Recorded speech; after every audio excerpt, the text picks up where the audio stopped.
എല്ലാവർക്കും ഒരു അടിപൊളി ഹാപ്പി ന്യൂ ഇയർ. നിങ്ങളുടെയൊക്കെ ന്യൂ ഇയർ എങ്ങനെയുണ്ടായിരുന്നു? ന്യൂ ഇയറിൻ്റെ ഫസ്റ്റ് ഡേ എനിക്ക് നല്ലതായിരുന്നു. നല്ലൊരു ദിവസം കടന്നുപോയി. നമ്മൾ ഡിസംബർ 31 അന്ന് രാത്രി അടുത്തുള്ളൊരു ക്ഷേത്രത്തിൽ ഉത്സവം ഉണ്ടായിരുന്നു. ഉത്സവം എന്ന് പറയുമ്പോൾ ഭയങ്കര തിക്കും തിരക്കും ബഹളവും ഒന്നുമില്ലായിരുന്നു. വളരെ ശാന്തമായിട്ടുള്ളൊരു ഉത്സവമായിരുന്നു. അവിടെ എല്ലാ തവണയും അങ്ങനെ തന്നെയാണ് നടത്തി വരുന്നതെന്നാണ് അറിഞ്ഞത്. മുതിർന്നവരാണ് ഏറ്റെടുത്ത് നടത്തുന്നത്. അവിടെ ലൈറ്റ്സൊക്കെ കണ്ട് രാമനാട്ടമൊക്കെ കണ്ട് അവിടുത്തെ പറമ്പിൽ വളരെ കുറച്ച് കടകളാണ് ഉണ്ടായിരുന്നത്. വലിയ അമ്പലമാണെങ്കിൽ പോലും. അപ്പോൾ ഒരു സ്പെഷ്യലായിട്ട് തോന്നി ഈ പാവ. നമ്മൾ 90s 80s കിഡ്സിൻ്റെയൊക്കെ ഇടയിലുള്ള സമയത്ത് ആ ഒരു സമയത്തുള്ളൊരു പാവയാണത്.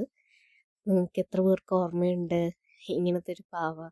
കണ്ടപ്പോൾ ഭയങ്കര നൊസ്റ്റാൾജിയായി. ഞാൻ അങ്ങനെ ചോദിച്ചു, ഇതിപ്പോൾ കാണാറില്ലല്ലോ, ഇതിപ്പോൾ എവിടെ നിന്നാണ് എന്നുള്ളത്. അപ്പോൾ അദ്ദേഹം പറഞ്ഞത് അദ്ദേഹം ഇതുപോലെ സാധനം എടുക്കാൻ പോയപ്പോൾ കണ്ടതാണ്. അദ്ദേഹത്തിനൊരു നൊസ്റ്റു തോന്നിയിട്ട് എടുത്തതാണെന്നാണ് പറഞ്ഞത്. അതിൻ്റെ ഒരു വലിയൊരു പാവ എൻ്റെ മോൾക്ക് മേടിച്ചു കൊടുത്തു. അവൾ അതിനെ ആ ഒരു പാവനെ കണ്ട കൃഷ്ണനെ പോലെ തോന്നും. അവൾക്ക് വളരെ സന്തോഷമായി. പിന്നെ നമ്മൾ കുറച്ചുകൂടെ നേരം രാമനാട്ടമൊക്കെ കണ്ട് ആ ഒരു ദിവസം കടന്നുപോയി. പിറ്റേ ദിവസം നമ്മൾ ഒരു സിനിമ കാണാൻ പോയി. സർവം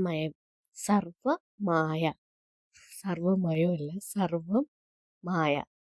നിവിൻ പോളി, അജു വർഗീസിൻ്റെ സിനിമയാണ്. കാണാത്തവരുണ്ടെങ്കിൽ പോയി കാണൂ. സബ്സ്ക്രൈബ് ചെയ്യാത്തവരുണ്ടെങ്കിൽ സബ്സ്ക്രൈബ് ചെയ്യൂ. അപ്പോൾ ബൈ, താങ്ക് യു.